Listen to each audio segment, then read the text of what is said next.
Hai Anda orang-orang baik dan hebat, ketemu dengan saya lagi Ramayanti Alfian Rusid. Kali ini saya akan membahas perihal pertanyaan yang masuk adalah apakah saham yang dibeli di Bursa Efek Indonesia bisa diwakafkan? Ini akan saya bahas dari latar belakang pendidikan saya, salah satunya di bidang hukum. Ya, saham yang dibeli di Bursa Efek Indonesia bisa diwakafkan. Dasar hukum dan aturan wakaf saham sebagai berikut. Hukum Islam. Wakaf saham diperbolehkan dalam Islam dengan syarat saham tersebut adalah saham syariah.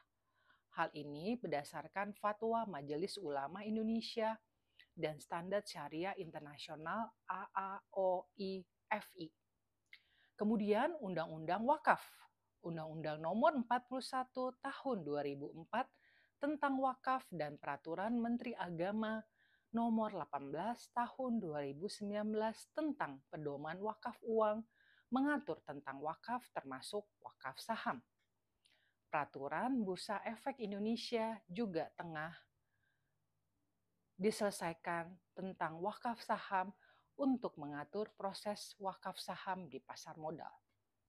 Syarat dan aturan wakaf saham sebagai berikut.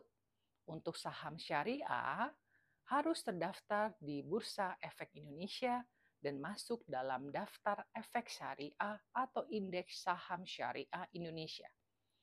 Ikrar wakaf.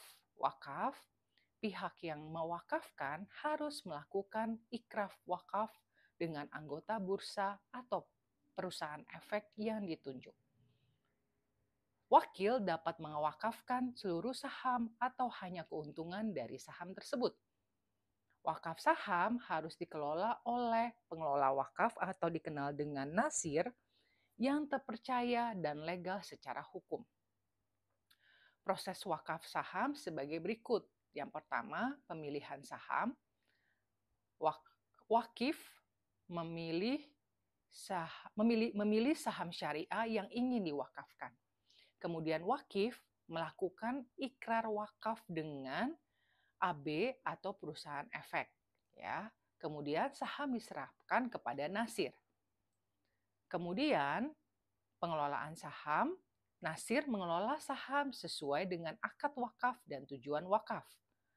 Manfaat dari saham dibagikan kepada mustahik atau penerima manfaat sesuai dengan tujuan wakaf.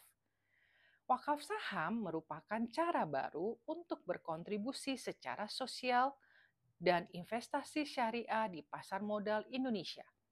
Dengan mengikuti peraturan yang berlaku, wakaf saham dapat menjadi solusi untuk meningkatkan kesejahteraan masyarakat dan mencapai tujuan wakaf. Demikian penjelasan dari saya. Terima kasih Anda orang-orang baik dan hebat telah mengikuti konten saya. Kita pasti ketemu lagi. Salam. Ramayanti Alfian Rusid.